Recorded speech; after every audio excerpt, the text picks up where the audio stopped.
our next founder, I'm also really excited to welcome to the stage, and I would actually like to personally thank him for the Kingston sofa. It's my pride and joy, which I bought about 5 years ago, and if I'm not here working, I'm on my Kingston sofa. Ladies and gentlemen, please welcome the founder of The One, Mr. Thomas Lundgren. Thank you. Okay, hello rock stars, you're here. At least 10 of you. Can we stand up 2 seconds? Because you are so tired. Come on, can someone stand up first so you at least get up? Because, there's 20 of you left. The rest, is after lunch. Thank you. Thank you for standing up. I want you to wake up. No, but welcome to my dyslexic world. I make up words. I was so scared the first time I gave a presentation 100 years ago because of my sweet English. I call it penguin English because it can be penguin. I make up words all the time. But I have 8 minutes to do 42 years of retail. So I'm CEO, Chief Emotional Officer. You're not going to get any stacks of what to do or etc. I want you to leave with one word: respect. And you're not going to get, how to run your business, etc. But everybody talks about the same things that we've been talking about now for 25 years. And I'm just going to give you one thing in the end. So I have one question for you. I want you to think about this till the end of the presentation. Does the world really need another retailer? Look at these stats. Retail employees, okay, something have happened with my little presentation, but fully engaged, 17%. That's scary. Or is it that you can't see it, fully disengaged is 58%. I mean, that's really scary. So I'm going to ask you a question. In the end, are you goldfishes? Think about that question. That's my mom. I come from a family of entrepreneurs. I'm sorry, my presentation kind of, I don't know what happened here. And my father was an entrepreneur too. She had actually, if you think about in the 60s, late 50s, I mean, a woman having her own business was very unusual. This is in Sweden. And my father was a car salesman. He sold everything. Anything he could sell. And that was me. And I was, from beginning, always was a dreamer. I wanted out of the place I was. Do you recognize that, guys? But one of the things I had with me that was fantastic was that my parents, or my mother, because my father died when I was 5, was that nothing was impossible. I was playing around with, did you have these small cowboys when you were small? I mean, I'm much older than all of you, but you have toys you play around with, if that's Barbies, like my daughters, or you live in a dream world. And I knew my dream world was somewhere else out in the world. I was sure about that. And I was in a hurry because I didn't see success as success, but it was actually security, because me and my mom had nothing. And I was in a hurry. Everything I did 4 or 5 things at the same time, because I really had to make a point early on in my life. So life, we only have one life. Isn't that what at least we know about? So I didn't want to be in this molded house. That was not my future. So, and it's one more thing I'm going to say later on, and that has to do with this. I want to be a sports star. I thought I was going to go out in the world, and as a sports star, I was going to make it. I was an ice hockey player. That was the whole thing. But sports and retail has a lot, or running businesses has a lot in common. Hold on to that one. But we are powered by the emotions much more than we are by logic. Is that true? So what did we do? Me and my girlfriend at that time, my wife today, look at these kids. We were 23, and we ended up in first Saudi and then Kuwait. That was, remember, when you sent your children out in the world, there was no mobile phones, you couldn't speak to them, you didn't know where they were. It took like 2 weeks to get the letter sent. So my first stop was in Saudi, 85, and my second stop was in Kuwait, 86. And I worked for that company. The company we don't talk about in my company. because I have to save the world from IKEA. That's my mission. So I worked in IKEA. I was having IKEA on my underpants. I lived IKEA. I was eating IKEA. I was breathing IKEA. And then the invasion of Kuwait happened. I was 30. This is 1990, and we lost everything. We had to restart. We were stranded in Sweden, and I started to work for Sony Music. And I want to be a rock star. That's really what I want to be. I don't want to be a retailer. That was amazing, but we decided to go back to Kuwait. We did 2 years in Kuwait with IKEA, and then we decided we had to start a business somewhere in the Middle East, but not in Kuwait. And the best place at that time was actually not Dubai, it was actually Bahrain. Bahrain had an airline. They had offshore banking. That was like the place. But somehow we picked up Bahrain. If someone is from Bahrain, don't get angry at me. It's very small. They had one beach, for example. So there was no business decision, there was emotions. It felt a little bit bigger to come to Dubai. So off we went to Dubai, and that's how Dubai looked, 1993. It wasn't a lot. If you know where Crown Plaza is, that was the new building in town on Sheikh Zayed Road. There was maybe 8, 10 buildings. I was told to have my office there. I wanted to be in downtown. But people said to me, listen, you have to be here because the future Dubai is on this side. And of course, I came from Kuwait. I had no idea, so I didn't believe them. But that's how Sheikh Zayed Road looked like. That empty plot was a military area, and what is that today? No, Dubai Mall. That's Dubai Mall, all that plot. Tricky question. So I came here and I thought I was going to be a consultant. So I started something called Scandic Commercial Establishment. I'm the least consultant you can find in the world. I take small things and I make them complex. A consultant takes complex things and make them simple. And I'm the opposite. I would have been dead. I had only one consultancy job I ever did. I was called by the Danish Furniture Union, I'm Swedish, to come and speak about the Middle East. That, together with one night when I was sleeping, a little angel came to me, remember that? And told me I have to save the world from IKEA. So that was the mission, to start a company where, like I say, dreams is very important, but you also need to act on them. But I want to be in a company that was dreaming, and I had to make that company myself because I am seriously unemployable. So I got my company up and running. Look at that. I had to have fake glasses. Now I have glasses because I don't see you in the back. But at that time, I had fake glasses to look older because people basically patronized me and said, little Thomas, how are you going to do this? Because baby face was not very good to have when you're 30. It's good when you're 60, but when you're young, it's not very good. That's our first stock in our store in Abu Dhabi in 1996. That is stuff I bought from a retailer in Sweden, everything they want to get rid of, and we put everything on the shelf because we had got the store that was 6,000 square meters before I had anything to fill it up with. And I didn't have money really to do it either. That was our first store. You see a lot of cars parked in front of it. That was the opening. Friends would come by on the way to Abu Dhabi, and they would stop and say, Thomas, you're not successful. I said, of course I am. And they said, no. I said, why do you say that? I said, because there's no cars in the parking. Oh, I had told all my management to park on the side of the building because, of course, the best parking should be the customers. But there was no customers. Because I thought when you open up a company, you're immediately going to have success. People are just going to storm the doors. But I didn't have a brand. There was no customers there. So I immediately told all my employees, park your cars a little bit everywhere on the parking, so it looks like we have customers. And it works. Because people brings people. And people suddenly came and said to me, Thomas, you're actually much more successful now. That wasn't really true. My furniture was suicidal. I mean, look at that. Our accessories was also suicidal.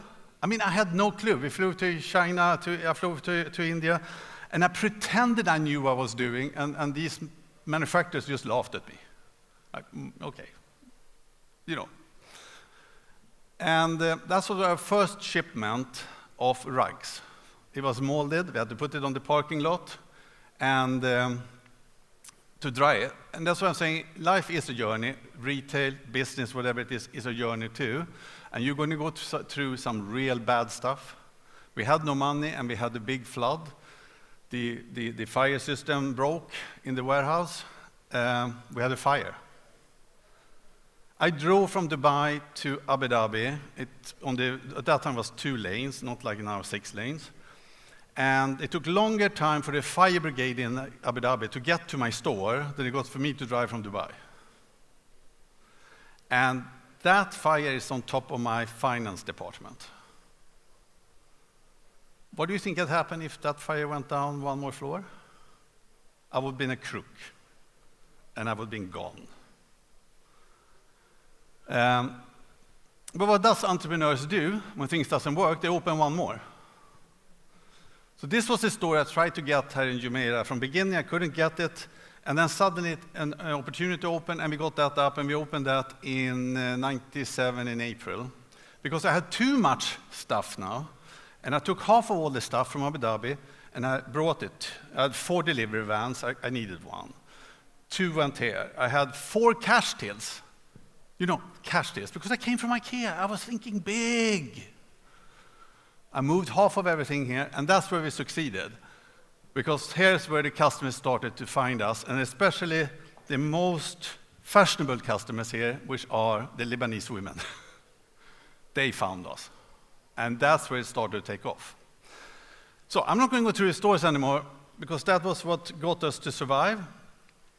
This is more important. We started already in the late, so 98, 99, we started to talk about how do you measure emotions by square meter? And you have heard a lot of people talking about it. But you know, when I said that late 90, 2000, people looked at me like, fine. They obviously thought I was crazy. And we started to say we don't have stores, we have theaters. We don't sell products, we sell feelings. And now people thought I was even more crazy. But you all talking about that now. Everyone talks about it. So I don't need to go on that road, because you kind of know that. Let's talk about people.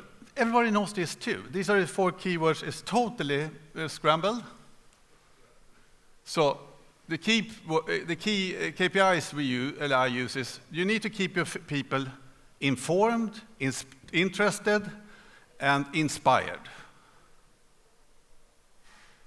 And how you do that? Because you all talk about you need to have people. So what we do, for example, engaged. We do kickoffs, like this started already in 2005. We brought Robbie Williams here. We heard Danube was talking about they were doing all these things, sport and flying, etc. We do, of course, a lot of CSR, where it talks about building schools. We have did a lot. We hire challenged people. But we do it for us, because our people feel proud of it, and they will take care of our customers. We also, like an entrepreneur, these are 4 different brands that we have started and killed. Junior, outdoor. So you also need to understand when you should stop things as an entrepreneur. That's very important. And not hang on to things that doesn't actually fit what you're doing. So the most important is service with heart. This is something that everybody talks about, but unfortunately very few does. Happy employees means happy customers, makes money. Okay, people start to understand it. I don't know where you are on your journey in this, but it makes actually perfect business sense. And now people, you know, someone said this kind of before today, you know, people join companies, they leave because of the managers. I'm sure you have been in that situation yourself also.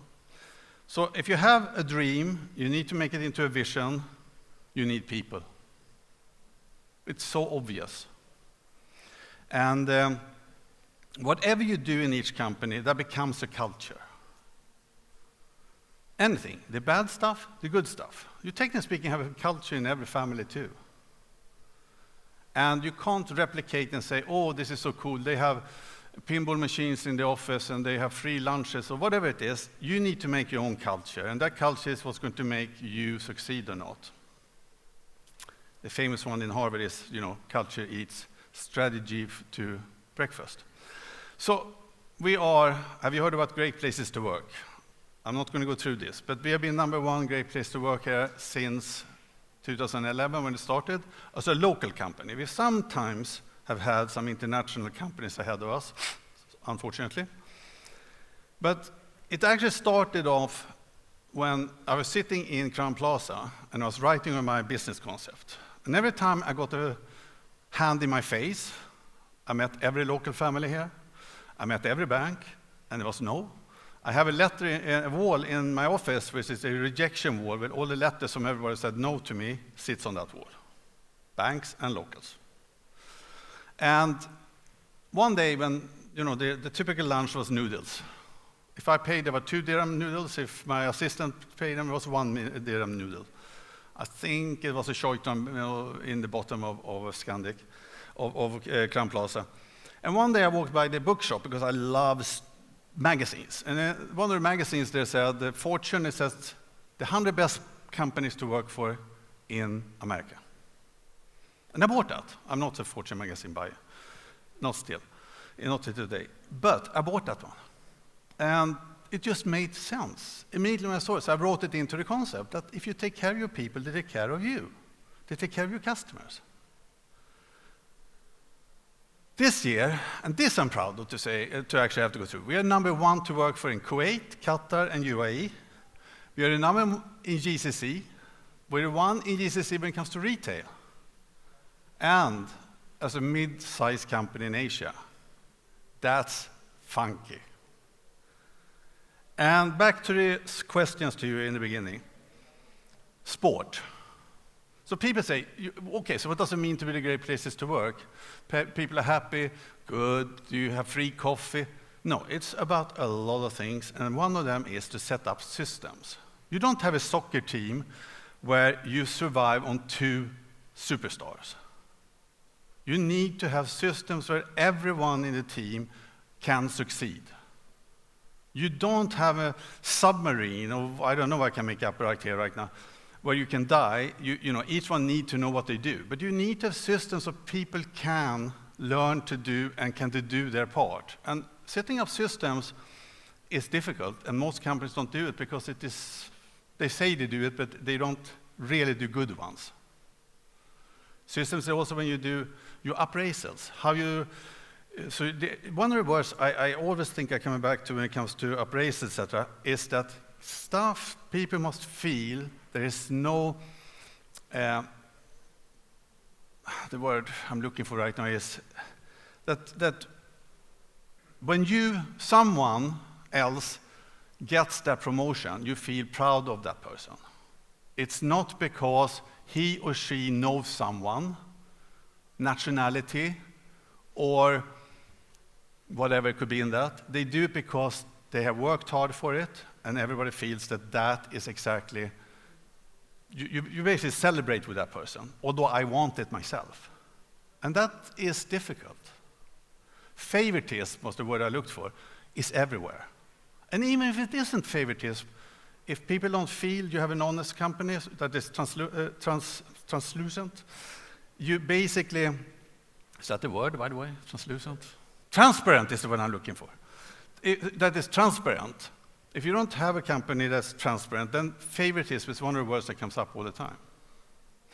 So sport has a lot to do, how you build sports team is a lot to do with how you build companies. I also asked you this question, remember what is extremely bad, does the world really need another retailer? But these statistics that you can't see. But you can see that 17% are only engaged. Think about you. Are you a goldfish in a glass bowl?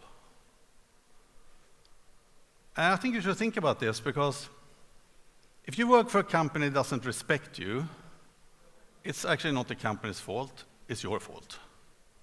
You're not a goldfish, you can leave.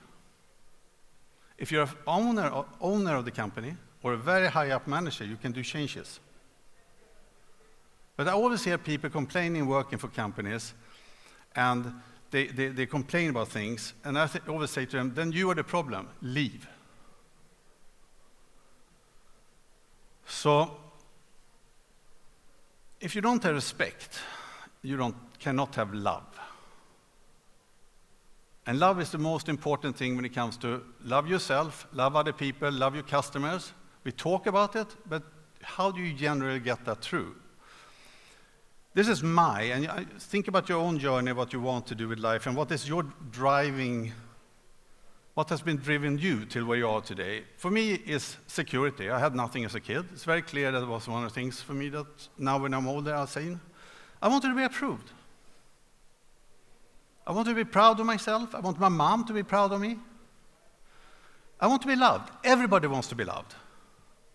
But very few people say that. And I want to be happy. Is that the same schedule that all of you wrote down right now for yourself? Most probably. So the word respect is the one I'm saying. You must respect yourself first of all. Because when you're young and you heard that the journey is the whole thing and not the destination, you don't want to hear that when you're young. It's just, no. It's like, yeah. I'm in a hurry. But it is really, your life story is about your journey. And if you can't figure out another way, so all of you have kids, your legacy, children, employees, even customers, I would say, smell bullshit miles away. You who have kids knows you can say one thing and they know that you are not telling the truth. Don't smoke, and you smoke. It's the same thing in a company. Lip sync. You must walk the talk. If you want to have a culture that is something you will be proud of, and it is a legacy that you want to leave behind you. And if you're not running a company, what legacy would you want to leave? Because every day when you come back from work, every day you meet your kids, they remember everything you've said. This is a long time ago, as you can see. My kids are 32, from 28 to 32 today. But they have remembered, I found out, they have heard everything. And if it's not just about work, think about the legacy that you leave to your family. So the word I want you to take with you is respect. Respect yourself, and get your company, your employees to respect themselves. That's important. To respect themselves before, otherwise they can't respect and take care of the customers. So good luck with your journey. Mine started when most of you were not born, but thank you.